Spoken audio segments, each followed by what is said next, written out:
go check out the after party Hangover.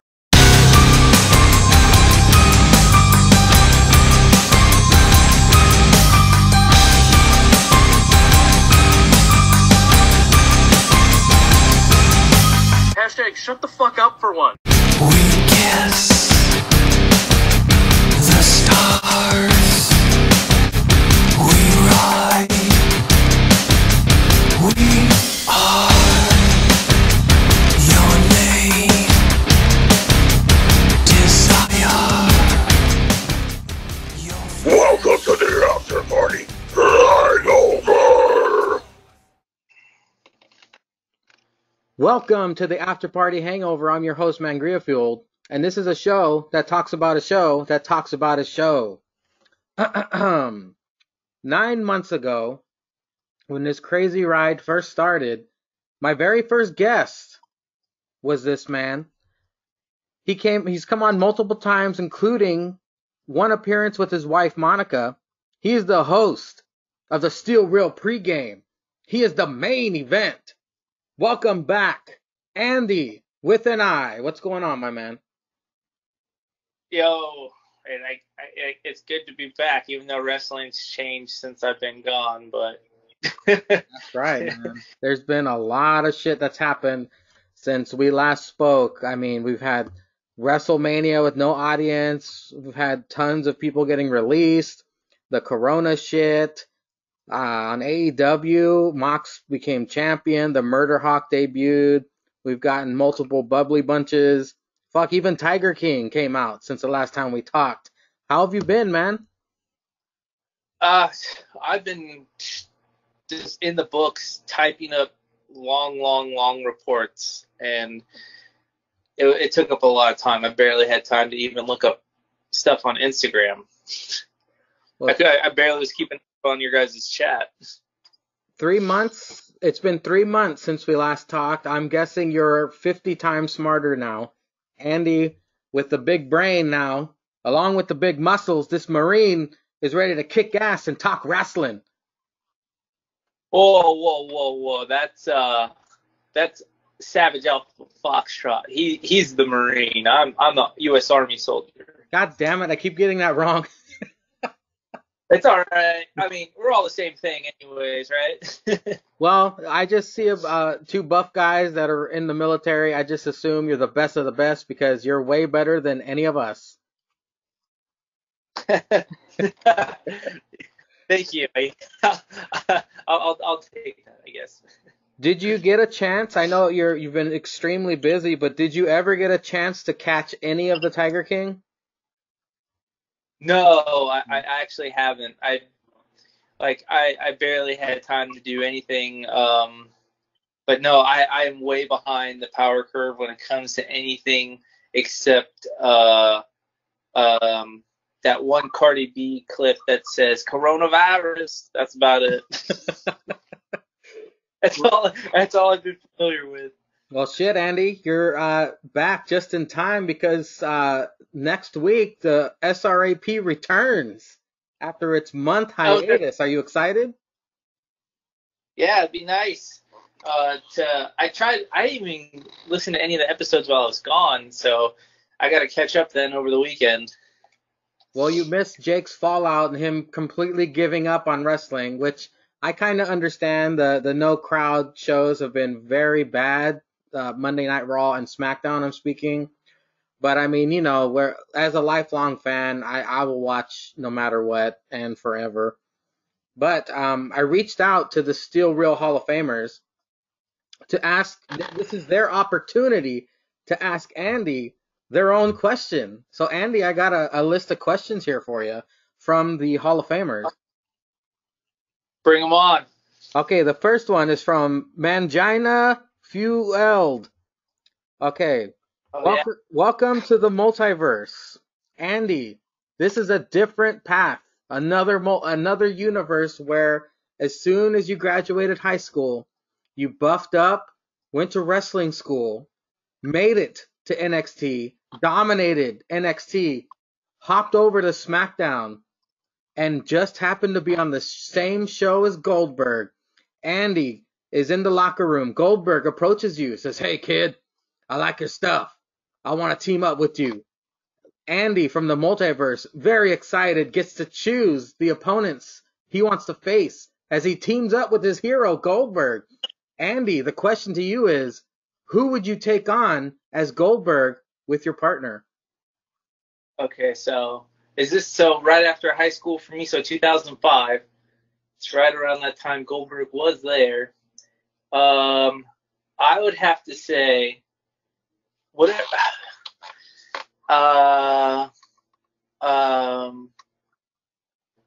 Fuck. Can it be anybody, or does it have to be like from the 2005 era? No, I was talking like currently, like you. It took you some time to dominate NXT.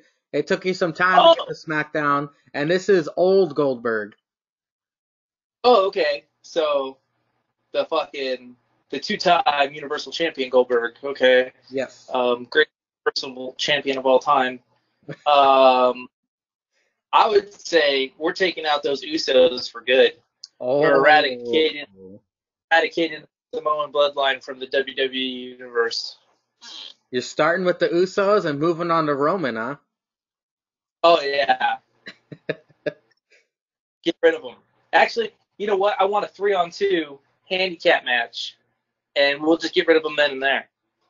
Oh, wouldn't you want Goldberg's kid as a third partner? Yeah, we'll throw him in there. He could be our third partner, and then we'll take him out. Little Nicholas action? And you mean like Nicholas, or are we throwing Nicholas in there?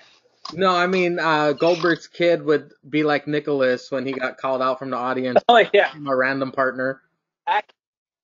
He has more charisma than Nicholas, so I definitely think we'll be better off. He throws those dabs in there, and if you walk around my household, you understand how hard I dab at the dumbest stuff. I'll dab at anything. I'll dab at the door, just because.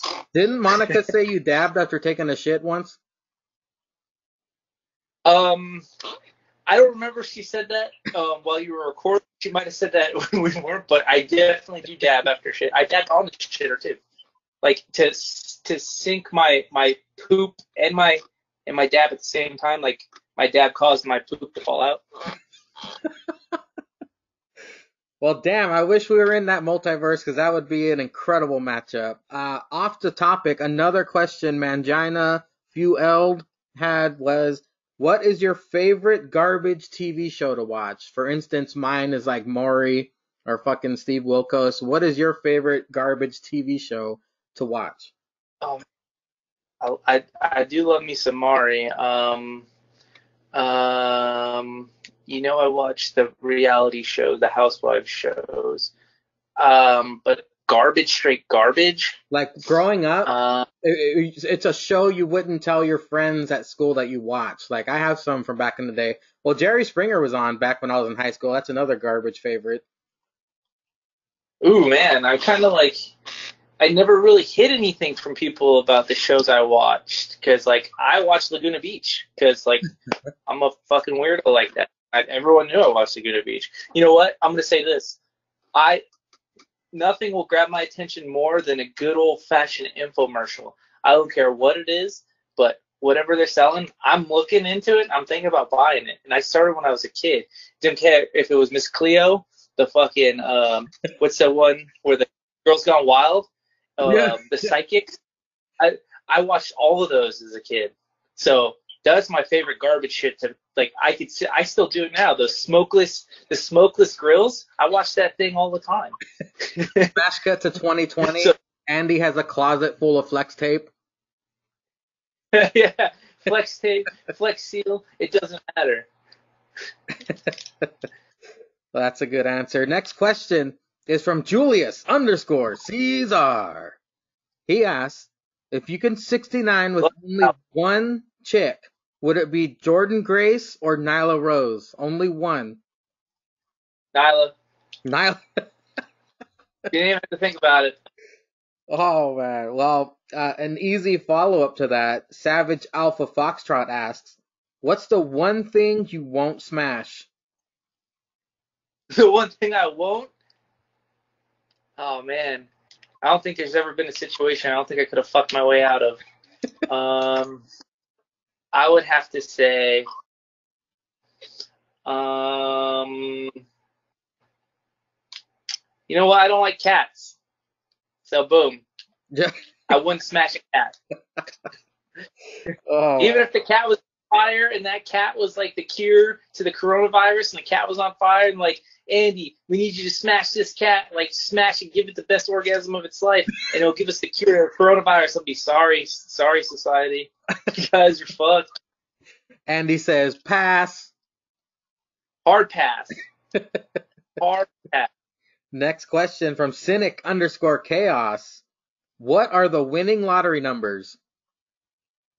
I would have to say 15, 54, and 28. There you go, Cynic. I hope you're writing this down. Up next. And well, that's a 3-pick. So how many numbers is it? I believe it's 7. Okay, 15, 54, 28, 10, 12, and Jesus Christ, what's that last one? 88. 88. I'm gonna go play. Is that enough? Well, there's the mega number is the 7th number. Okay, the mega number, that would have to be 69. And those all have relevance in my life. All those numbers, they weren't random. Well, of course, Nyla. I mean, come on, 69. Yeah, 69 is not. And the other ones are significant numbers. Well, I'm gonna go out and play those numbers right now. I'll give you 10%. You can keep it all. I'm not a selfish man. Well, next up from After Party Jake, what is your favorite video game of all time? Wampum. It's like a Native American Mega Man. It's a side scroller. It's about a little Indian boy. He can throw spears and he fights bad guys and he gets their powers. Is that on Nintendo? The original Nintendo? NES. Nice. Damn, that's a blast from the past. Holy crap. Yeah, I love that game. Did you beat it? Yeah, I beat it. It's tough. It's a bitch. Up next, this is from After Party Zanka. Is it true you started the Australian wildfires? Yeah, I did. That wrestling guy's his mom she has a problem getting wet, and I just went in there raw dogging it and started a fire, and then couldn't put it out. I left her there to burn, and the rest of Australia went with it. Oh God! Next question is from the Great Bretsky 99. In APPW, Sam is done. You finished the feud, Andy, in a Hell in a Cell. You won.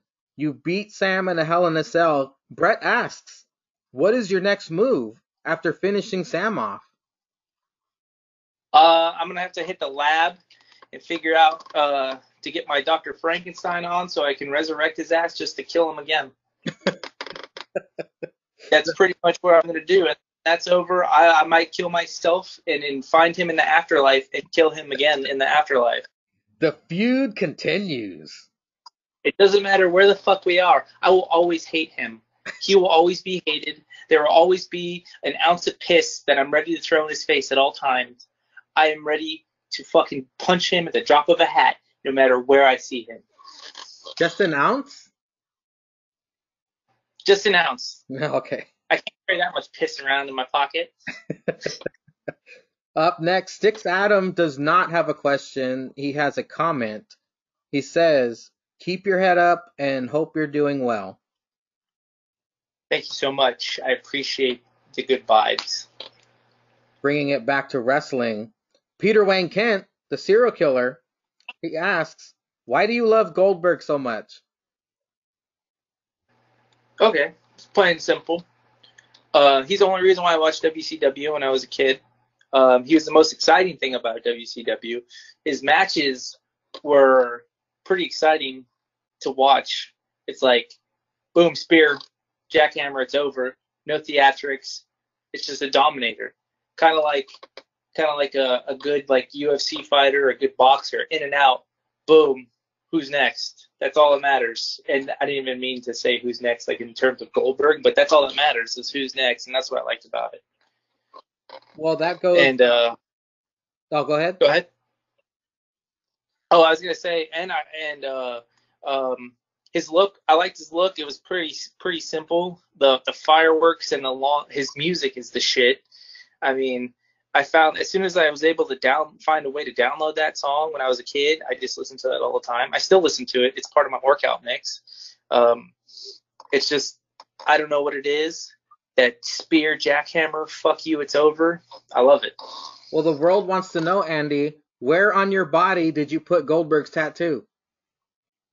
It's like, so I have a prolapsed anus one time, and then I got the tattoo right there, and then it's inside me. So Goldberg is forever inside. Now, that's a true fan. Yeah. Well, this coincides with Zank Chris's question. He asked, were you upset when Kevin Nash ended his streak? Oh, my God. I was more upset with Scott Hall. Like, what the hell was that? Like, a taser? I couldn't afford pay-per-view at the time because I was just a kid, and I couldn't convince my dad to buy the pay-per-view. So I had to find out about it secondhand that they used a fucking taser, and that's how he lost. I mean, I wouldn't have been so upset if he lost to Diamond Dallas Page in that epic match, but like that no one got to see. Yeah. But yeah, I was very pissed off when Kevin Nash. And of all people, it was Kevin Nash. I didn't believe Kevin Nash was worth the shit. I mean, when was his last title run in WCW before that? I don't even think he really had one. Do you think they were desperate to find a way out of the streak and they didn't know what to do, so they just threw shit on the wall and whatever stuck, they went with it? Because that's kind of a bullshit way to end the streak like that. Yeah, especially I think Nash was still a face at that time because he had like no real I don't think he was NWO affiliated, and he won like World War III, and which is a great pay-per-view concept. They need to bring that shit back with the amount of people they had on the roster. But yeah, I don't know. They had a bunch of people on their roster that he could have lost it to, and they could have made it believable. I mean, Nash was a big enough guy to where he could have beat Goldberg in like a real like wrestling match, but like that was just a dumb way. I think I wouldn't have been so upset if it was a real way, like it's some no bullshit finish. It would have been nice. Is your favorite feud of all time a Goldberg feud, or is it something different? No, I would have to say my favorite feud goes back to Triple H and The Rock in the Attitude Era? Nation Domination. Yeah, the Nation Domination versus DX. That was some of the coolest shit in wrestling, and it brought forth some of the best matches. Like, and they don't book feuds like where if you're feuding with the faction, you fight different members of the faction, and your faction is intertwining, and people in your faction go after your person. Like, that's how D'Lo got the title, and that's how his awesome run went with the title, and they just haven't been able to capture shit like that again, in my opinion. Well, speaking of factions, a favorite tag team of yours, who's your favorite tag team of all time? Is it from the Attitude Era within DX or the Nation, or is it somebody else? Tag team, I would have to say, of all time, dang, this is tough. I might have said it once, but I might be changing my mind if you go back in the archives. I would have to say Harlem Heat is like one of my all-time favorite tag teams. Incredibly. I love Stevie. What was that? Incredibly successful tag team. Yeah, they were so good. I felt so bad for Stevie Ray that he didn't get as much like recognition as Booker, but yeah, Booker was the star, and I was a big Booker T fan too back in the day. I would freak out whenever he wrestled because he was the TV champ for the longest time, and he had a really good feud with Fit Finlay that made me love wrestling. Him and Fit Finlay did like a best of 7 one time for the TV title, and like Finlay was Booker T's kryptonite, and that shit like would piss me off so much because looking at Finlay, he's like some little short pudgy Irish dude versus Booker T, who's a fucking little specimen. Yeah, and the funny story about Harlem Heat was Booker T got into wrestling because his brother was a wrestler. Like it wasn't even really his dream. I guess after he got out of prison, he started wrestling with his brother, and then ended up becoming a bigger star than his brother. But another funny side note about that is Booker T and Goldust won the Steel Real After Party Crumb Off Tag Team Tournament. So Booker T, Oh, he's all over the place. he is. He's totally underrated in the out of all the wrestlers. He definitely deserves a spot on some Mount Rushmore for God's sakes. Well, But that I missed that era of Booker T and Goldust. I heard they had a really good tag team. it was very entertaining. Goldust, of course, can work with anybody, but there's just a certain chemistry those two had where it brought comedy and legitimacy to the tag team division. And they did hold the tag titles once, so thank God that actually got to happen. Yeah. Well, here we go. It's time to talk some wrestling. NXT kicks off. Tom Phillips introduces us to the show. Apparently, Morrow and Beth have returned on commentary. Thank Christ. We kick off the show with Swerve versus El Hijo del Fantasma, who has horribly awful music, by the way. Andy, is there anything you remember from this matchup that stuck with you? Yeah, not necessarily the match, it's just the ending. I'm trying to figure out who the hell and what's going on with these fake ass luchadors trying to abduct people. Yeah. But that's good that Swerve got the victory because he was fresh. He was a fresh face for a long time. I mean, not too long ago, and it seems like he's been losing a lot lately. So at least by what I've been catching on Instagram. But I didn't really, nothing really stood out to me. I mean, it was just great offensive innovators. Swerve has a weird kick style. I do gotta say that last week, Phantasma had a boring match against the Conan O'Brien British-looking dude. It wasn't memorable at all. I can't even remember his name. Oh, Jack Gallagher. There we go. It wasn't memorable. This week's match was I thought it was way better than last week. I'm very confused why they would debut a new guy and have him lose his second match ever.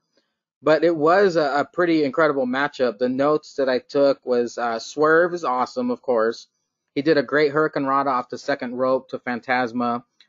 Both of these guys are flying all over the damn place. Very entertaining. Swerve wins with a crucifix-like pin. Swerve is interviewed afterwards, and he says he's going to make sure everyone knows this is Swerve's house. When they come back from commercial break, Dominic Dijakovic is outside. He wants Gargano, so apparently that's the next feud for Dominic.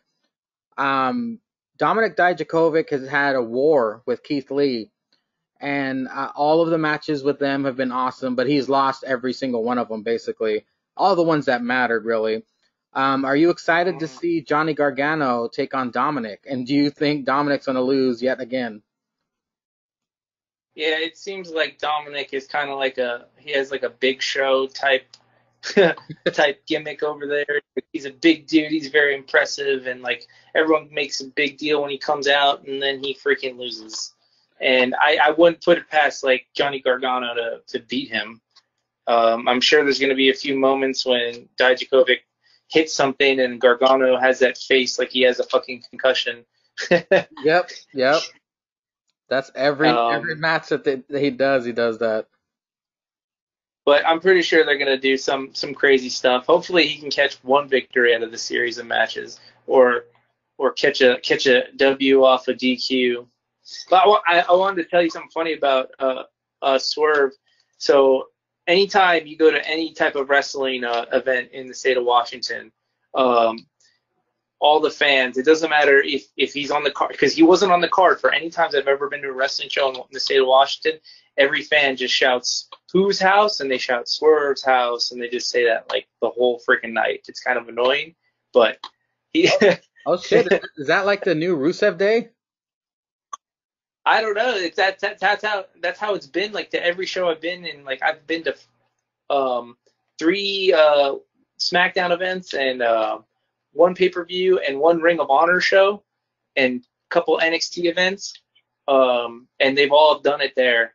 And this is when he was still on the promotion up here. I think it's 3-2-1 Battle or Defy. It was Defy. Yeah. Oh wow, so he's really popular up in Washington, huh?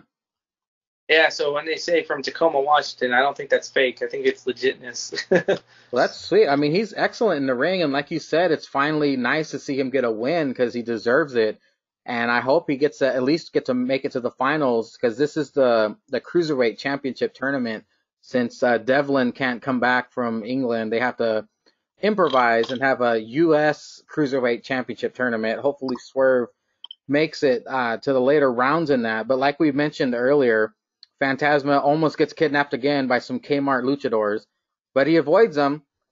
Candice LeRae comes out, and I'm a huge fan of her new music. I love it. Apparently, whenever someone turns heel, their music gets badass along with their look. This matchup against Casey Catanzaro, do you remember anything about this match, or was it just like your basic bad guy, Oh, no. good guy? I paid attention because I definitely hate Casey Catanzaro from her American Ninja Warrior days. That shit was annoying. They would always let her go to the next round because she's like females, like she's like the female figure on American Ninja Warrior because she's so little and she can do all this shit. So they would like let her go to the next round for no reason sometimes. It would piss me off. And then when I found out she came to WWE and I was waiting to see her get her ass smashed, and she took a good butt whooping, and that finishing move, the evil stepsister thing or whatever the hell that was. Yes. It really looked like stomped her fucking face into the mat. It was pretty awesome.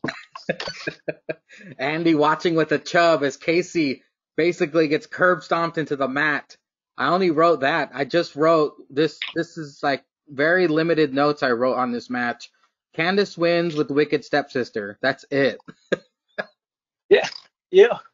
You It know was what? good. I also think I don't like useless moves, kind of like when Hanson or Rode does a stupid cartwheel to get out of the way of a clothesline. Yeah. When Casey entered the ring, she like climbed the ring post like it was a ninja obstacle. I thought that was the most stupid thing ever, and I was like, man, I can't wait to see this bitch get knocked the fuck out. And then Johnny Gargano afterwards getting in the ring because Candice put Casey in the Gargano escape. He was just laying on the mat with his elbows, and he just looked so fucking funny. Like he was just admiring his wife doing his finishing move. That was pretty, and I liked his ring announcing. When he announced her into the ring, I think he said, "But residing in my heart" or something like that. That He's shit was my funny. favorite wrestler. Yeah, that was cool. We get a Damian Priest backstage promo. Again, I got to give Damian Priest props. He has the best bad guy laugh in the business. That's my favorite thing about this dude. He's just talking about the match later on tonight. But after the commercial break, we get the Newly Bro show with Thatcher and Riddle. Did you pop for this, or did you think this was dumb? I didn't like it because I'm not a Matt Riddle fan. Oh, wow. Yeah, I don't. Well, it goes without saying he hates Goldberg, so fuck him. Number one. Okay. And the time, the segment would have been great if the timing fell off because he was still writing the answer to the question when he answered the question. So that's like kind of what put me out of it. But it was a pretty funny idea. But fuck Matt Riddle. Did you like them with the fake applause, the fake audience added, the sound effects to it? Did you like that? Yeah, it was great. Saxton wasn't bad either, but the timing was just a little off. It feels like they rushed some stuff. If they would have just taken their time, it would have been pretty damn. It would have been perfect, but it was still a good segment. Well, Imperium does eventually attack both of them, beating the shit out of Matt Riddle, throws him over the railing. They made it seem like they threw him off a 3-story building. They beat the shit out of both of them, setting up their feud. Thatcher and Riddle versus Imperium. That should be pretty entertaining. I wonder if Thatcher will still be with Riddle when they set that matchup, but should be interesting. All four men are very hard hitting. Yeah, that should be a good one.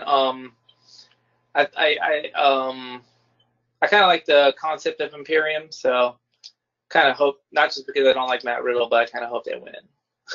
Well, the line that popped me was when Matt Riddle wrote threesome on the washer. When he asked him where was the kinkiest place he ever wrestled or something, I thought that was pretty fucking fun. That was a good one. But they rushed it, like they said the answer and he was still writing it down. Well, after the commercial break, we get an Adam Cole backstage promo on the NXT title match that's for next week against Velveteen Dream. Andy, did you hear what happened to fucking Velveteen Dream? I've been seeing some snippets of what whatchamacallit, our current sexual predator victim Bretsky was sending. Well, I wouldn't say current. He was the last one to be sexual predatorized, or I don't even know how to say that, by Jake and myself. He was great. So is she 17 for real, or what's the deal with this chick's age? Well, the latest wasn't it a boy? I thought it was a dude. Oh, it was a boy. I didn't know that. I just know he was in some deep trouble with some underage person. Yeah, I mean, there's a lot of mixed reports out there, but the stupid websites I go on said it was a boy, and he wanted to know what school they went to. There's a voice recording of him and stuff, and the latest story that I saw a couple days ago was that that person has more evidence against Velveteen. I asked in the chat, do you think this sealed his fate for next week's match, and they'll just eventually get rid of him? Ceizar thinks so. What are your thoughts? If because it's an accusation, and we all remember what happened to Enzo. Enzo was proven innocent, but he was still gone. What do you believe will come out of this, innocent or not? If he's guilty, I mean, props to him because he's trying to live the gimmick. I say that's fucked up. I can't even fucking say that. He came forward with it's public knowledge, right? And I mean, as long as he handles it the right way and he's proven innocent, then he should. I don't see anything should happen. I mean, to him, that's my personal opinion. I mean, he fucked up just like Michael Vick, and Michael Vick did his time. Triple H did his time, but he didn't do anything like sexual. He just did something that he had to take the blame for. So, like with the curtain call and everything. Yeah, Velveteen is so damn young. If this is true and he ruined his damn career, I hope he might just get James Ellsworth out of the business. I don't know, but let's hope none of this is true and it all goes under the bridge, because I enjoy watching Velveteen Dream, and we all want to see who's going to knock off Adam Cole. Velveteen Dream looked like the perfect candidate for it, so let's just all think positive about the Velveteen Dream, because this should be an interesting matchup next week. Yeah, because honestly, if he's innocent, he's innocent. But if he's guilty, fuck him. Pretty much. if he's guilty, fuck him. They should probably kill him on the spot. But up next, that's some sick. A decent matchup, I should say. Mia Yim versus Charlotte Flair. I wasn't really expecting much out of this match. I thought Mia Yim was a little, kind of sloppy, a little bit, not much. But Charlotte, of course, can make everybody look good. Do you think Charlotte should have won this match, or do you think she should have put Mia over? I mean, putting her over is having a good match with her. So, I mean, that match wasn't even that good. Mia Yim, I don't know. I think they should have, they shouldn't push her to the top as fast as they did. Because she's been in the main events and she's been back. So, or at least in the rounds of the main event. And, I don't think she's ready. But who am I? I'm just some fucking weirdo who watches wrestling. Well, I would give Mia Yim a C+ during this match. I think she does a lot better when there's a ladder involved. But yeah, you're correct. Yeah. I mean, she's been around forever, but you couldn't really tell during this match. It was all Charlotte. making her look good because, like, she makes everybody look good. But nice try, Mia. But see you at the end of the line. Yeah, please. It's all right. I mean, she did good in TNA. Maybe she should go back. Well, speaking of the end of the match, we thought it was over. Charlotte was leaving, but then Io Shirai, the sexy little Chinese bunny, or Japanese, I don't know, one of those, came out to confront Charlotte. Are you excited to see Io tangle with Charlotte?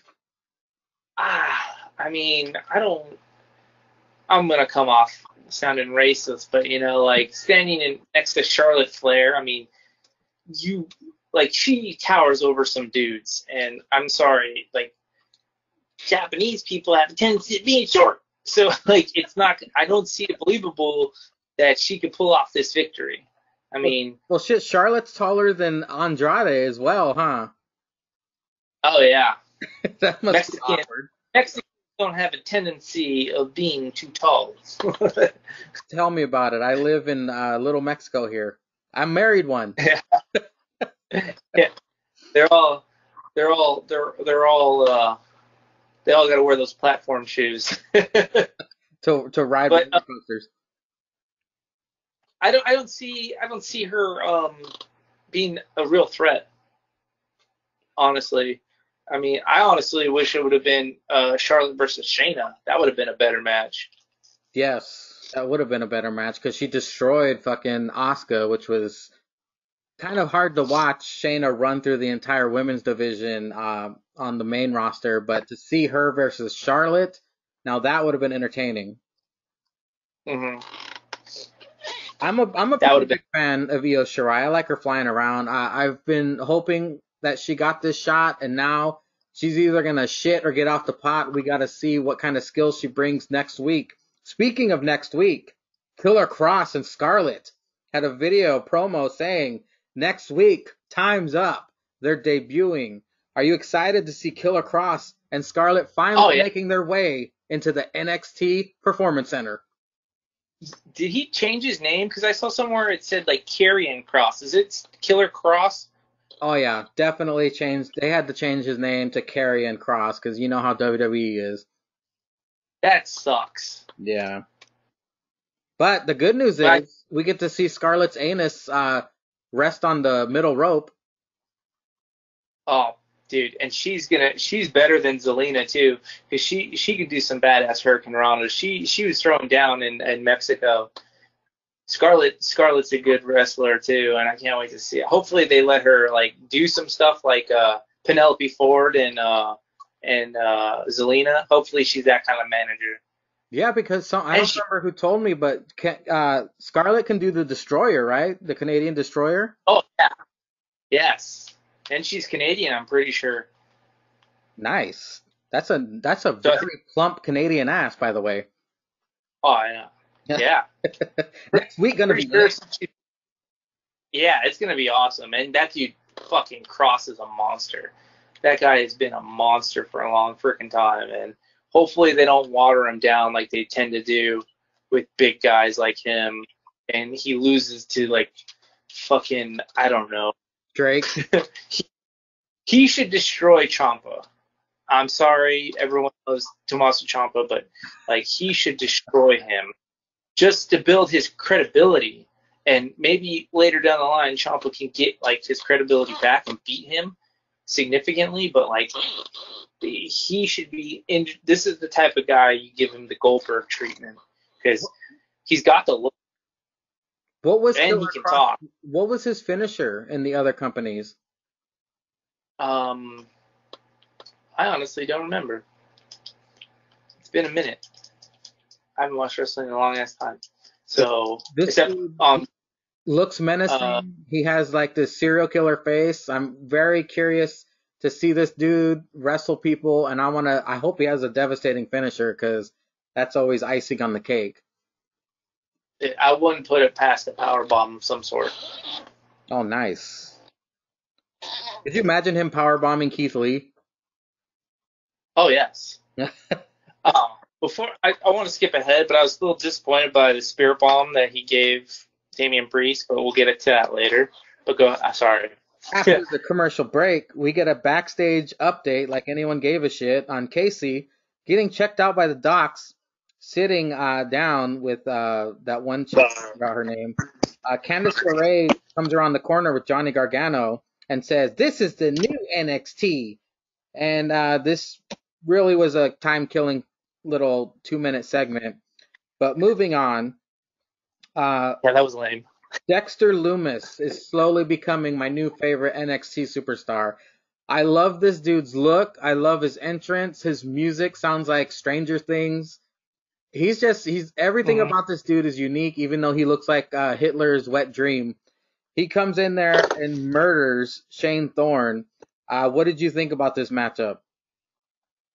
You know, I couldn't help but think you think he looks like Hitler's wet dream. I kind of think he resembles Freddie Mercury a little bit, but like jacked as fuck. The little mustache and the tight pants.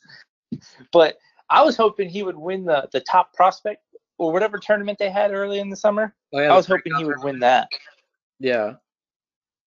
Yeah, I really hope he would. I like that guy. The only thing is, I think he needed a crowd to pull off the gimmick he was doing in the ring. You know, the whole like just the stare and everything like that. Yeah. I think a crowd really would have played up. It would have played better if there was a crowd. But I like the dude. Hopefully they don't deflate him too soon. Well, he does win Arm Triangle, what seems to be a popular move nowadays. People being submitted by this Arm Triangle finisher. And then he strokes Shane's hair on the mat, staring weirdly into the camera. Very strange gimmick. I like it. I'm a fan. I can't wait to see what's next. They showed Jake Atlas still trying to believe in Drake Maverick. It was a cutscene from last week. He caught him in the parking lot. He says, "I believe in you, Drake." Drake looking still stoic and sad, but I mean, it was from last week, so they did come back from commercial with Keith Lee looking all intense. A backstage promo with his bruised larynx, thanks to Damian Priest hitting Keith Lee with a nightstick to the throat. Do you have any thoughts on Drake or Keith Lee's promo? I don't know who's Jake Atlas. I never heard of that guy. Jake Atlas is a fruity cruiserweight who's in this from the last season of. I've never heard of him before this. So he looks like the dude. He looks like Ovi from the last season of whatchamacallit. The last season of Big Brother. The guy who got cut, like evicted from the first episode. But I like the Drake gimmick. I think it's pretty cool that they're doing. I caught like after all the releases, I caught his the fact that he got one more shot in the cruiserweight tournament. So this is pretty cool. I'm pretty interested in to see how long he's gonna last and if he's gonna make it. Kind of rooting for him. So that's pretty cool. And I'm not too much of a Keith Lee fan, so I didn't really care about his promo. You know what my favorite thing about Drake is his theme music. Like, I never really paid attention to it till he started this cruiserweight tournament. And that theme song of his just makes me laugh. I love it. Like, I get addicted to it. I might buy it on iTunes pretty soon here. Oh, yeah? I wasn't really listening to his music when he made his entrance, so maybe I'll check it out is it on iTunes? Let me check. Well, speaking of entrances, he took on Tony Nese in this cruiserweight tournament. Tony Nese, always impressive, bullying Drake Maverick. The whole match is kind of lame. He should have took advantage of beating the shit out of him. But what did you take away from this matchup? First things first, Tony Nese is the reason why that wrestling guy and I have a feud. Oh, really? Because Tony Nese beat Buddy Murphy in WrestleMania, and that fucking bitch over there in Australia was supposed to do a beer bong because of it. And if Tony Nese lost, I was going to do a shoey. And he didn't keep his end of the bargain. So Tony Nese is always a sore subject with me. Oh, wow. And that match is pretty cool. Tony Nese is definitely an impressive individual. I just don't know why. He's like, he definitely should have. If you just look at him just in a picture, he should have disposed of Drake Maverick. Like, way faster. too easy. Yeah. Yeah. But it was a pretty good build. Drake, I like how Drake sold his elbow. Like, after he missed the elbow drop and he sold it like the rest of the night. That was pretty cool. Excellent selling by Drake. Like you said, Tony Nese was just bullying him around like they were at high school. But yeah, my notes I just put Tony dominating, Drake selling like a champ. Drake eventually hulks up and fights back. He wins with a bulldog from the top rope. The interview afterwards. That was a cool move. Yeah, I mean the very top rope, and then he got some extra height from the bulldog jumping off as well.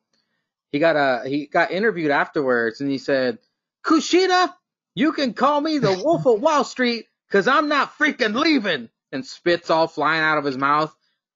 What would you give this match as a slice rating, even though it was a little melodramatic? I would say the match. That was like a 3-slice match, but the promo at the end elevated it to a 6-slice match, because that promo was pretty badass. When he's like, "I'm not freaking leaving." That was so great, and the way he delivered too, it wasn't even cheesy. It's like, this dude's got everything to lose and he knows it, and I buy his passion. Yeah, I agree. You believe everything coming from his mouth, and you can see it in his eyes. This dude is legit when he's talking and spitting. Yeah, that was like, everyone says how they love this business and they'll do anything for this business, but like, I kind of believed him when he said it, because everyone just spits it out so easily, but he put his little fucking crumpets behind it. His theme song's name is Who's the Man? I just looked it up right now. Drake Maverick's theme song is Who's the Man? Who's the Man? Yeah. All right, I'll look it up on iTunes. Up next, the main event. The main event featuring for the North American Championship, Keith Lee versus Damian Priest. It was a pretty damn good match. I wrote down some notes. It was shorter than usual. Keith Lee has these epic battles with Dominik Dijakovic. This one a little shorter, but of course, Keith Lee retains his North American Championship. What were the highlights for you in the NXT main event? So I got a bone to pick with DirecTV, because the match starts. They make their freaking Damian Priest as his little fucking shoots the arrow to the sky, and his name pops up, right? And then it skipped ahead. It like glitched, like the dish glitched, and I only got to see that piss poor double spirit bomb to end the fucking match. So okay. I missed the meat in between the bread. Let me fill you. But I did write down some. That power. Go for it. Those spirit bombs were trash. I'm sorry. I don't even know why Tom Phillips called them spirit bombs. They weren't spirit bombs. It was just a double power bomb.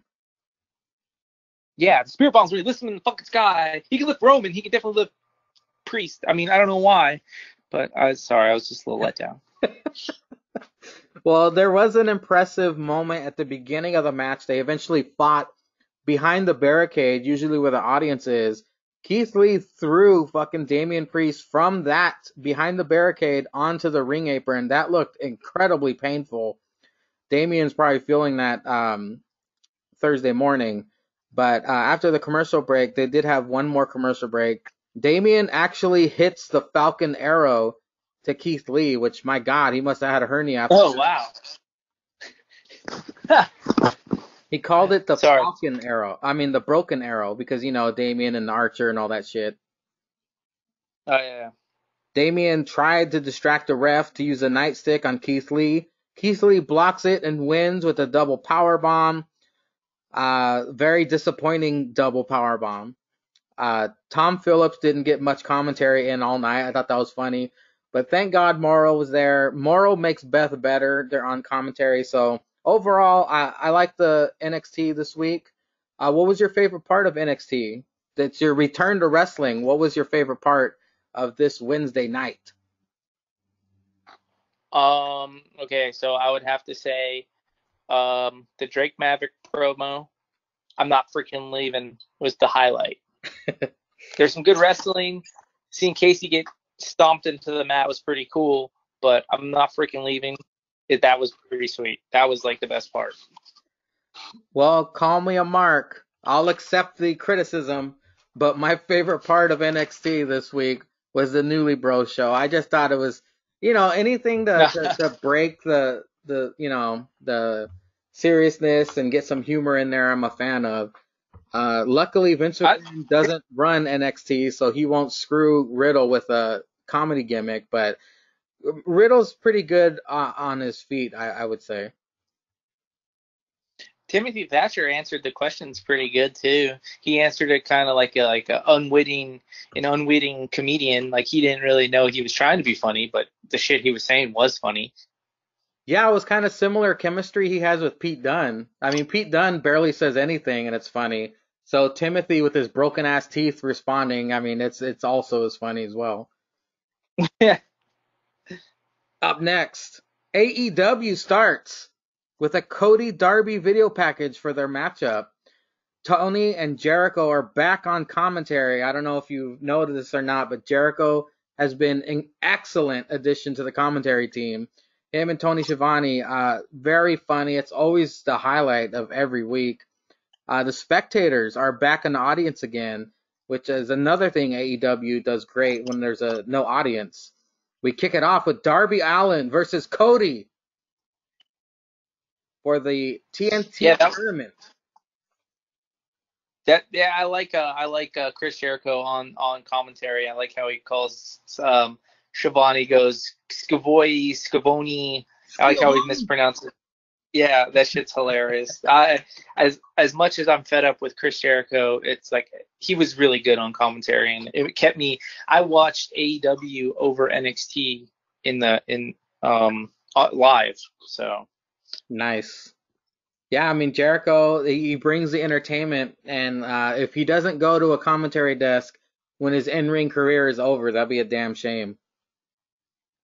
Yeah, he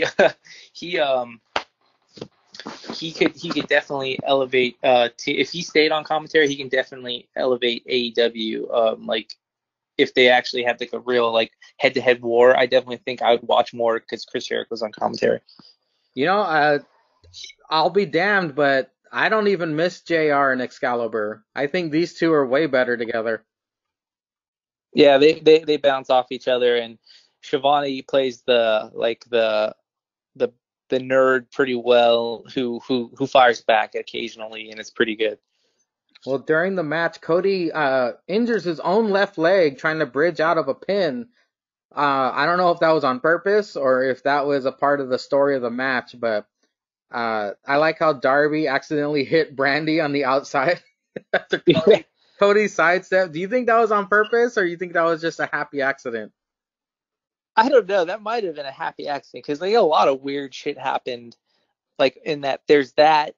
Then there was the bridge, and then when Cody did the flip, and then he was playing off the injured knee from the bridge, and there was so much weird shit. And I definitely didn't think that was a pin at the end, but there's a lot of weird shit that happened in this match. But I think that was a happy accident for me because I don't really like Brandy Rhodes too much. Another funny thing that happened was Britt Baker hit Cody with her shoe on the outside. I popped for that as well, and she just looks at the camera and smiles. Yeah, that was pretty funny, and I like how there's loose rules with this tournament, this TNT tournament. I think there's loose rules in every AEW match. I mean, there's so many things that happen that should be a DQ that aren't a DQ. I think they're just trying not to be like WWE, how everybody gets DQ'd for everything. So I guess they play fast and loose with the rules in these matches. Just like Hulk Hogan against Goldberg for the world title, he was like beating him with his weight belt. like maybe they're playing off those WCW rules, but I liked it. It was pretty cool. I liked how people were cheering for Darby Allin to beat Cody. Yeah, Darby even hit the crossroads and the figure four using Cody's moves against him. However, Cody attempts a coffin drop. He fails at that. Um, Brandy, when she got bumped, they took her to the backstage like she just got hit by a freight train. She came out at the end of the match and brings water for some reason. Yeah, Gives it to Cody. It's like, what the fuck? This isn't a boxing match. I know. I had no idea what that was about. I thought he was going to use it, and then I like how Jericho brought it up. Boy, there's something in the water. That's why he won, because there's something in the water. That was pretty funny. Darby hits Cody with the bottle. I mean, it didn't really, injure him or anything. I just thought that was very strange of Brandy. I thought the water was for just Brandy to drink because they're playing up her injury. But like I said, Cody fails at a coffin drop. Darby hits the coffin drop, but unbeknownst to him, his shoulders were on the mat. Cody wins. I guess that was protecting Darby. But overall, this pretty damn good start to AEW. What do you think? That was a good match, and it's just that the couple weird things that happened during the match and the ending. That ending left a sour taste in my mouth because like I wanted Darby Allin to win, and like from when I first seen him wrestle like in AEW till now, I was like Darby Allin's like one of my favorites in AEW. So my favorite, but it was a really good match. My favorite part of AEW is how original they are. They do certain things, even if it's the tiniest thing. They do certain things that makes the show very entertaining. So I can kind of understand why they win in ratings every week, like they did this week as well. NXT is more kind of straight up. I mean, NXT is awesome. I'm a huge champion for NXT. I love them. But AEW has the entertainment edge for sure. Yeah, I'm starting to come around that like I will watch if it was that or Raw, I'd watch AEW. After the commercial break, we get another story continued from Scorpio Sky. I guess AEW really sees something in Scorpio Sky. They might want to push him maybe further past SCU. Maybe his singles career might get started. Are you impressed with Scorpio Sky, or do you think they should invest in somebody else? No, he's definitely a good wrestler. I mean, I thought it was weird when he joined SCU in Ring of Honor. I was like, what the heck? This doesn't add up. Maybe it's because they're all bald. They can all like work together. But like, no, he's got some real innovative moves, and he's really good. He really pushed Chris Jericho to the limit. And I mean, granted, we all knew that he wasn't going to win the title, but he made it believable, like he could have. Well, I gotta say, the most impressive thing Scorpio Sky has done since I've seen him is win the tag belts with no shoes on. Is that how he won the tag belts? Yeah, yeah, he did lose a shoe and he just threw the other shoe and he just won. He beat I don't remember who it was, but they won the finals and became the first ever AEW tag champs shoeless. Nice. Up next, MJF gives us another medical update. He says he has finally recovered from his hangnail injury. However, he nicked himself shaving, so he's going to be out again for a while. He needs to heal completely in order to be at 100% for us fans. Are you getting a kick out of these MJF messages? Well, this is the first one I've seen, but before that, I saw that he's on Cameo and his Cameo's $500. So I saw God. that earlier in the day. Yeah, his Cameo's $500, and then I saw him later on Dynamite, and that was pretty funny. I was like, what the hell why has he got his scarf on? And like, oh, okay, got it. It was pretty funny. Imagine paying $500 for that cameo and he just shits all over you for 30 seconds.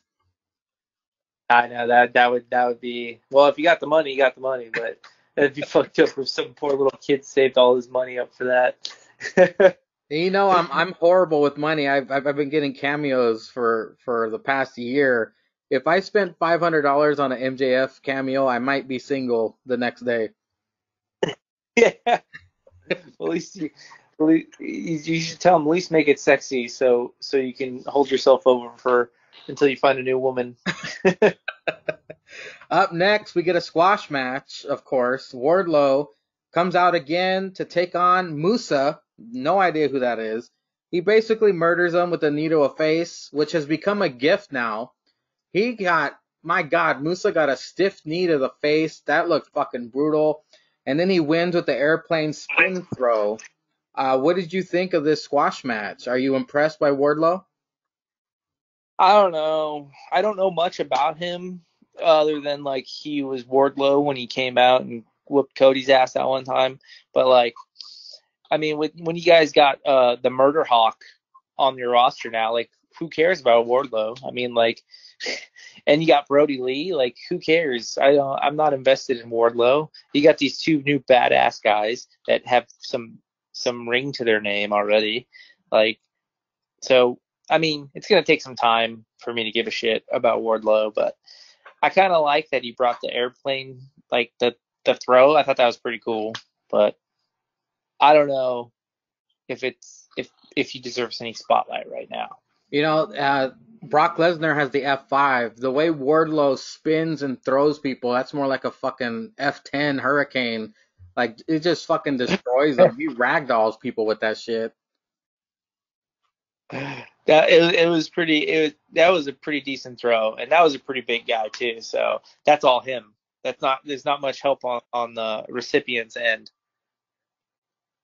Well, funeral arrangements are being set up for Musa.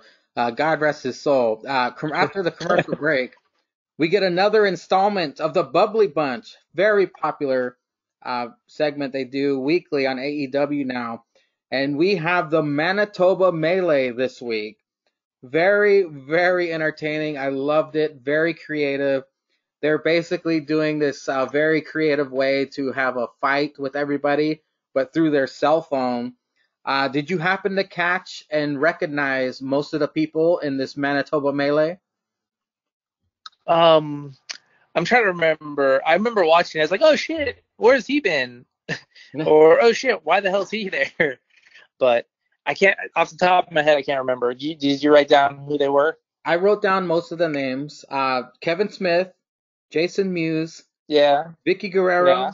Brad Williams, the comedian, the midget guy, Lou Ferrigno, James Garretson, the fat dude from Tiger King, Virgil, Oh, okay. I didn't know who that was. Fluffy, Jericho's dad, Yeah. the weird deformed arm guy from America's Got Talent, Corey Taylor from Slipknot, and that's it. That's all I wrote down for them.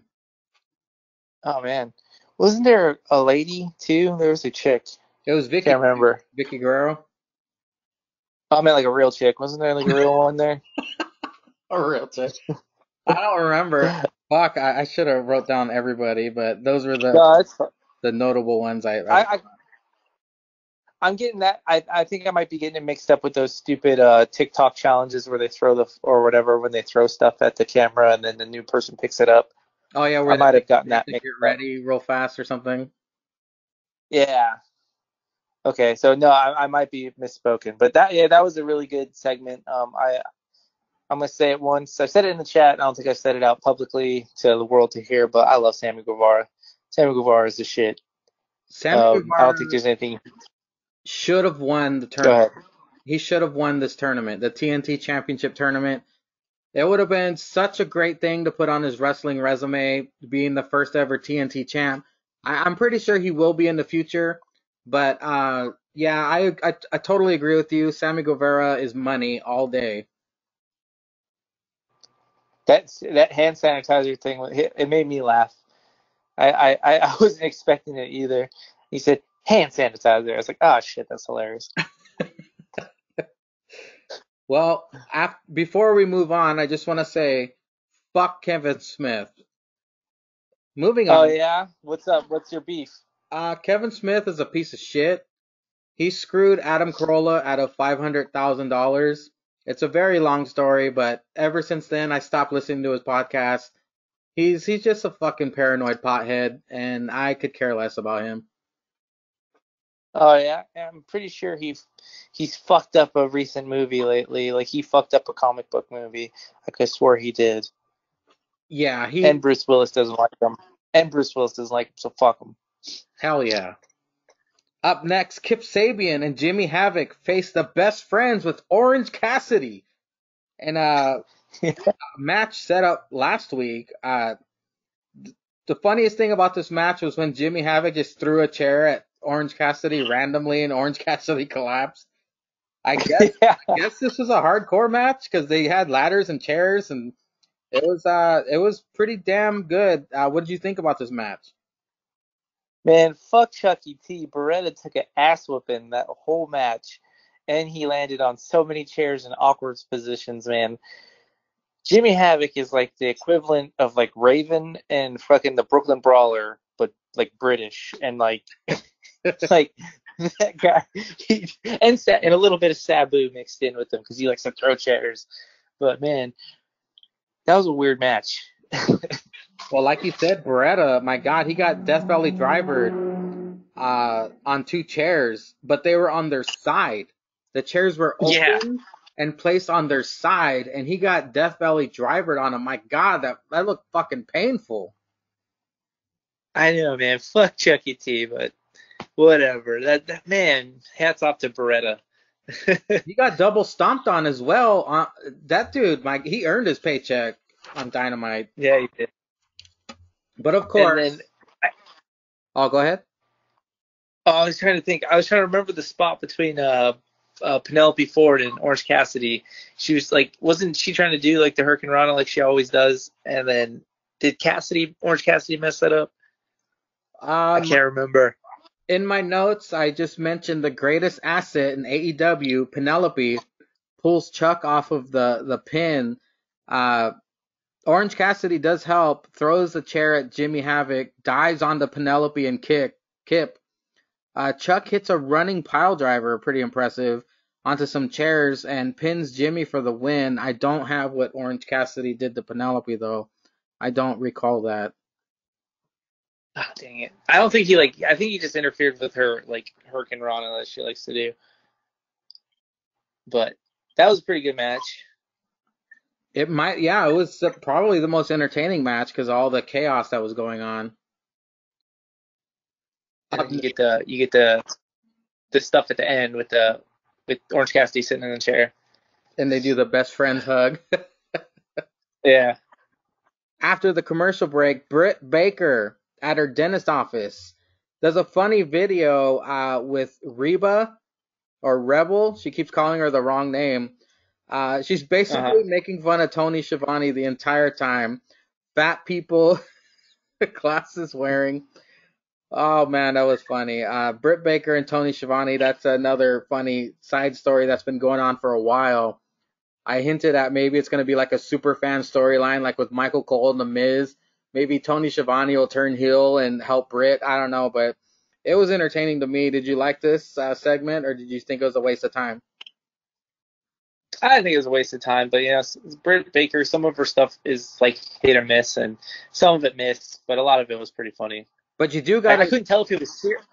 I couldn't tell if it was serious or not, like in the beginning, because it seemed serious, because like it was like, okay, maybe they're just showing like kids positive messages because she's a dentist and they're showing her, and oh, never mind. When she's like, I think she threw makeup at her quote unquote makeup artist Rebel. You got to admit though, Britt Baker has come a long, long way from the shitty promo she cut on the cruise.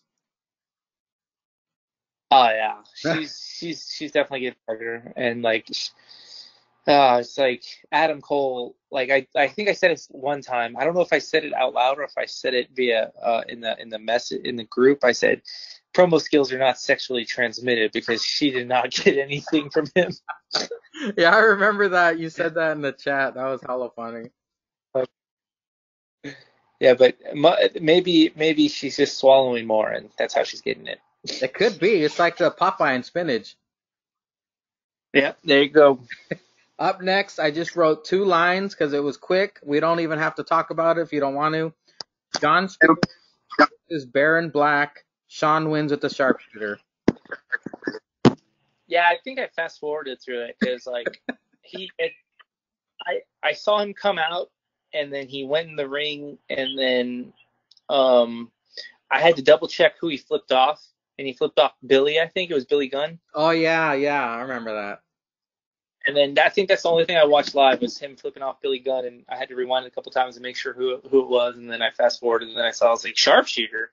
I was using a sharpshooter. What happened to Tully Blanchard? Tully is old, so he probably doesn't want to die from the coronavirus, so he's probably just hibernating at home. Oh, okay, yeah, gotcha. But yeah, they're still together. The interesting thing about this match was the news story that came out the next day. A news story saying that Bret Hart blessed Shawn Spears, gave him his blessing to use the sharpshooter. So that's the story on that. Oh, God. Just because he's Canadian, or does he really believe in him? It's got to be the Canadian connection here. Because I remember someone, I can't remember what, like, down in the outs, like, wrestler that, like, really meant nothing, that he was, like, Jake the Snake level before he got resurrected and everything. He said Chris Masters was the next, like, thing, and it was, like, an indie show, and he, like, got on the mic and gave him his blessing. I can't remember who that was. Oh, man. But that's what that seems like to me. Pretty much. But, you know, the any positive publicity that Shawn Spears can get, you know he's going to fucking hang on to that shit because nobody is talking about Shawn Spears currently or pretty much ever until he was number 10 at the Royal Rumble. Exactly. I was going to say, you mean Peyton Royce's husband? You know he's on Cameo too. Oh, he is? Him and Peyton, they're both on Cameo. Oh, man, she should get an OnlyFans. Oh, hell yeah. By the way, do you remember Sam told us he had a shot with Peyton Royce and he missed it? Oh, that doesn't surprise me. What the fuck? How do you screw that up? Oh. Well, up next, we get the most uncomfortable segment of the entire week, I'll say. Anytime Marco Stunt gets beat down, it's always uncomfortable to watch. And the exalted one, Brody Lee, beat the fuck out of that Chucky doll. Did you feel bad for Marco, or were you laughing the whole time? No, I don't feel bad for Marco. You ever seen The Water Boy?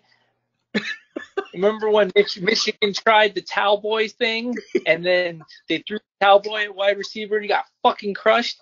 That's how I feel about Marco Stunt. He gets in the fucking ring, he deserves to be treated like everybody else. And that's why I think they should let the reins off Nyla Rose and just let her fucking destroy every female on the roster. Where the hell is Nyla Rose? I don't know. Maybe she has an open infection somewhere downstairs. I don't know.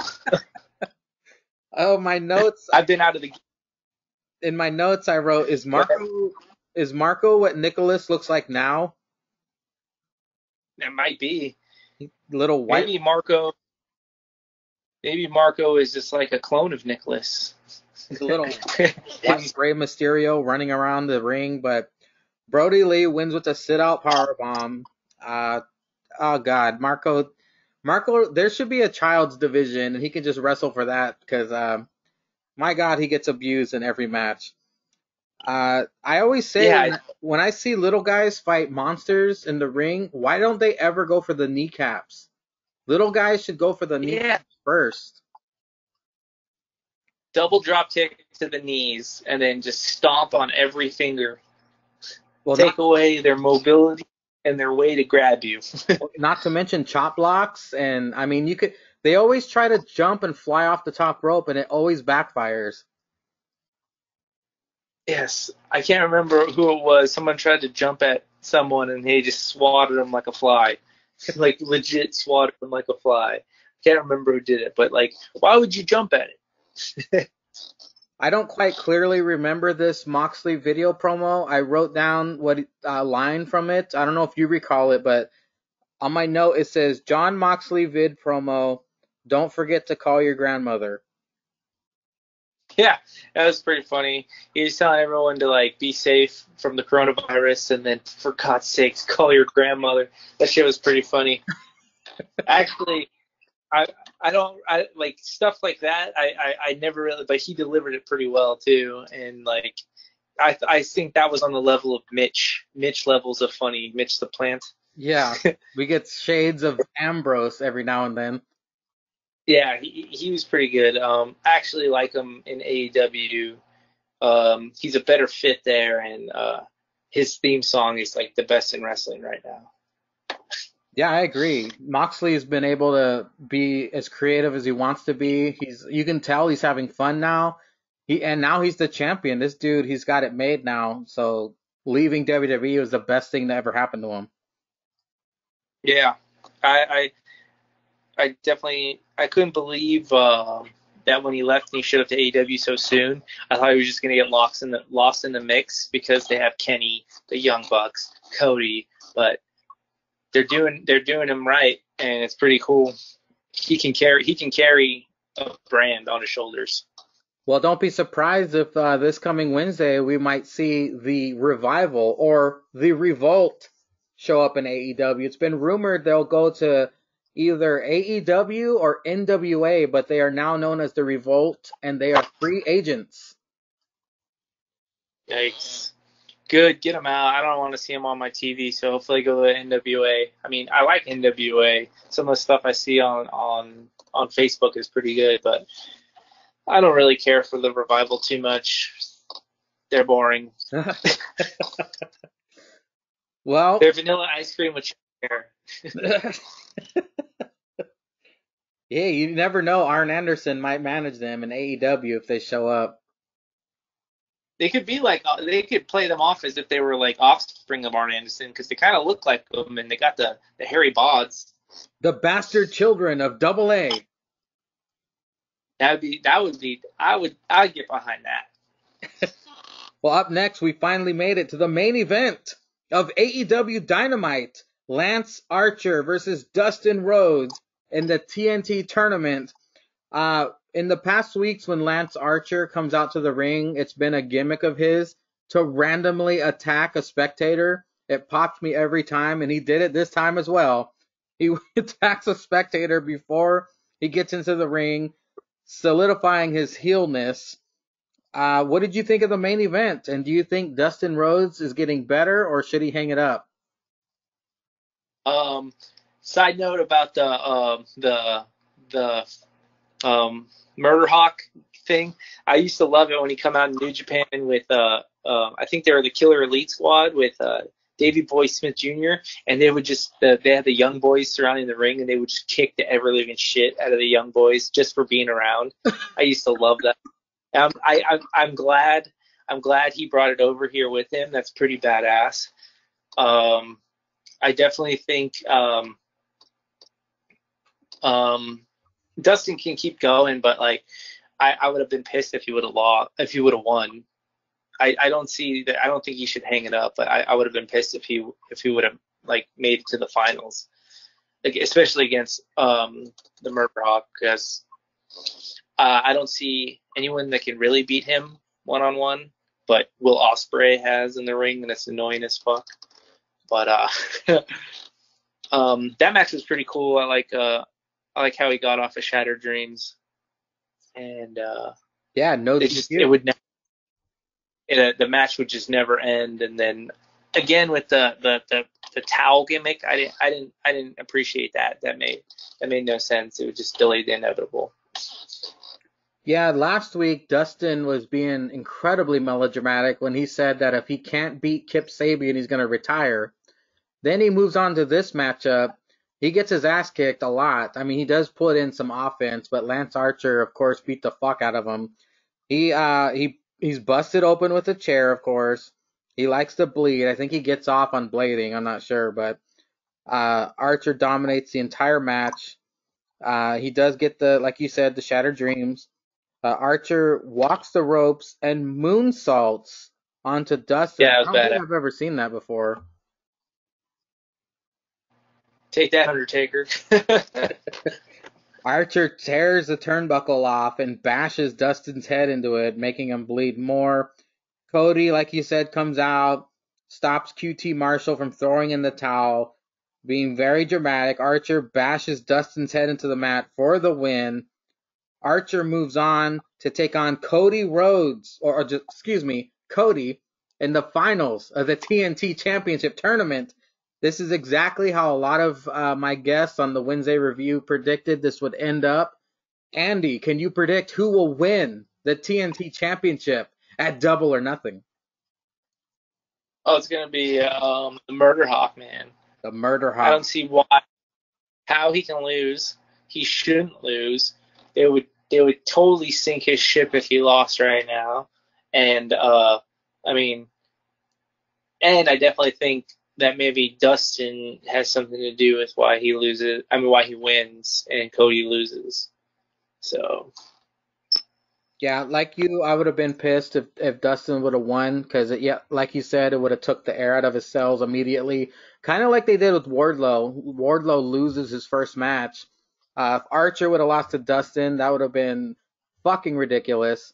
But I really like what you said about Archer's gimmick in Japan. I didn't know he had that gimmick already of attacking spectators. I love it. Oh yeah, and he would chase the Red Shoes, the ref. He would chase him around. Like he would get to the ring and he'd drink his water, he'd spit it in the air, and then he would just like attack people. And it was the funniest fucking thing because he's just this big white dude that's a monster. He's a fucking monster. Like, not only was he a monster, he was part of like the most badass faction outside the Bullet Club. He was part of Suzuki-gun with Minoru Suzuki. You know who that is? No. That mean bald-headed Japanese dude. He always has weird, intricate like haircuts. Like he's got a shape, like he's got a buzz cut, but like he'll cut designs into his hair and shit. He's almost like they treat him like he's a crime boss. And their group, it was like the crime bosses of New Japan, and they had a really good badass attitude where they come in and just beat the shit out of people. You know what's just funny? Because they can, and the fans loved them. What's funny is how everybody either gets laid off or fired from WWE, goes to Japan, becomes a major superstar, and then they come back like 10 times better, whether they go to AEW or WWE. Is there some kind of magic Japanese dust over there that they sprinkle on you and you just become better? Like, what the hell's up with that New Japan promotion?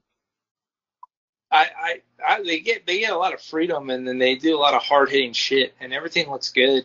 And like all these tournaments that we're seeing, it's just a knockoff of the New Japan Cup, and like all the tournaments, everything they do is tournament based pretty much over there. They always do like this big tournament, and then the winner of the big tournament fights at Wrestle Kingdom again for the heavyweight title. And then they do a bunch, the Super Juniors, they do a tournament, and like I don't know, it's just like I wouldn't say it's the fans, because the fans, they don't stand up and cheer. They just sit there and like clap their hands and they're all polite. But they're very loose with the rules. Definitely loose with the rules. There's chairs, low blows. There's a lot of stuff that you can get away with over there. And you can lose your title on a count out. What? But yeah, you can. I remember one of the times they were talking about that. I was like, oh, that was suck ass. But I don't know what it is. I think it's just the hard hitting action that's over there, and they have a lot of freedom. You know, it's one thing. I wish Kota Ibushi would have stood in NXT. However, the way things go for Japanese stars in WWE, it probably would have hurt his career. So I guess it's good that he went back. But I really enjoyed watching Ibushi in the Cruiserweight Classic. Yeah, I didn't know who he was when I first saw the Cruiserweight Classic. And I was like, who the hell is this asshole winning everything? Glad he didn't win, but yeah, he's really good in New Japan. Him and fucking Kenny Omega, when they were the Golden Lovers, they were a hard hitting tag team. They had a match against the Young Bucks in the Long Beach Arena, like a few summers ago. That was a really good match. Well, Andy, there's one last question, and it's the one question that every listener wants to know. Andy with an I, are you bringing back the Steel Real pregame for Money in the Bank? Money in the Bank's next Sunday, right? May 10th, Yeah. I think. Yes. Yeah. I might have to catch up on some wrestling, but I'm gonna shoot to bring it back. I'll see if my co-hosts are willing to jump on the bandwagon again. It's a lot to get them involved with wrestling, but we'll see. I'll bring it up to them. It's a collective thing, so I'm on board. I just need to get them on board. It's a collaboration effort. There you go. Thank you. I couldn't fucking find the word I was looking for. Well, Andy, I really appreciate you spending time here on The Hangover. Thank you for returning. We all missed you, and we're glad that you're back. And I hope things are going good for you, and you can get lost in the world of wrestling again like the rest of us marks. We're quarantined. We got nothing but time now. Thank you for joining us. Thank you to the Hall of Famers for the questions. Thank you, everybody, for listening. And until next time, all hail Linda's Bush. I'm beyond all that fuck shit. Hey. Hey, lil' mama, would you like to be my sunshine? Hail Ceizar. Yo, what's up? It's your boy Julius_Caesar here, and Mangria has asked me, name my top 3 villains of all time? And everything? Shit. Easy. 3. These ratchet ass hoes that be out here raw dogging motherfuckers and taking half. No, I'm just playing. I'm just playing. All right, 3. Taxes. Yeah, no, I ain't playing about this. Motherfucking taxes. Motherfucking can gank my shit just cuz. Bitch, I live in VA. The streets around here ain't been fixed since I could drive. And bitch, it's damn near 20 years later since I got my license. I mean, everybody around here can dodge the same 8 potholes if you know where you're going. They always there. They stay there. Now, so they're quick to build shit. Fucking malls and fuck shit. And everybody got money for a brewery and a new parking lot or distillery when they pull up. But the potholes in the main road's still there. You know who hits them shits? Fucking tourists causing traffic accidents. Bullshit. Fuck shit. You know what it is. Take 2. Who's the second villain? Easy. Rich people. Rich people are the biggest villains in the world. Because you know why? Because they don't pay taxes. How the fuck do you get rich and not have to pay taxes? My broke ass is broke, and I'm only broke because I'm paying taxes. If I didn't have to pay taxes, I'd be much richer. I don't get the math. I just can't get it. Somebody send me the shit with the math to figure that shit out, because I ain't got it. Fuck shit. Number 1. Oh, that's easy to joke. That nigga was real. He ain't even really a villain. He's an anti-hero for me. Now, you saying Joker killed people. Good, no, nigga, that's real life. People die. Out here in these streets, it's cold, baby. He just make you see shit from his perspective. I mean, to me, that's just more of him trying to convince you. I mean, you think Batman's a hero? Batman's crazy. His fucking parents died. This nigga spent his money learning kung fu and fuckery and building planes, trains, automobiles, and fighting crime with teenagers. Niggas got problems. And he can't quit. Can't stop, won't stop like Diddy in 9/8. Take that. I've been drinking. Shut up. It's quarantine. Like I got shit else to do. So yeah, that's the top 3. Oh, by the way, Joker, yeah, he just tried to make you see what he see. You know what I'm saying? Ain't nothing crazy with that. It's a fine line. Genius, insanity. You know, I mean, he creates gas. He probably created an antidote. It's just, you know, he's too busy laughing at some funny shit he just thought in his head. Or you got that goofy smile shit on your face from the Joker gas. These motherfuckers do be looking funny in the TV show. But then he also knows that Batman got the antidote and he just gonna save your dumbass. So is it really criminal? I mean, it could, anything too much of could kill you. Hell, American pounders with cheese. Too many hamburgers can kill you. So, I mean, you know, is McDonald's a villain? But then there's also gyms. We know if we go to the gym, we can be healthy, eat the hamburgers, We just keep eating hamburgers. I'm just saying. You know, apparently, pod coming back in a couple weeks. So if y'all got time, see me there. If not, hit the DMs. And oh shit, Dark Side of the Ring. Thank you once again to my guests on the Hangover today. Andi with an I. Follow him on Instagram. It's at Still Real Pregame now. It's nice catching up with him. Glad he's doing good. For the plugs, the returning Still Real After Party is this coming Tuesday. If you want to see what's up with the guys, catch up with them on Instagram. It's at Still Real to Us, at After Party Jake, at Zankaholic now. Shop.spreadshirt.com/Still Real After Party if you want to pick up some new APPW merchandise, which now I'm in charge of, on Mangria Fuel YouTube page. Check it out. Dynamite will be dropping new Saturday. And then next Saturday will be the Money in the Stank pay-per-view. Thank you for listening, and as always, stay safe, people.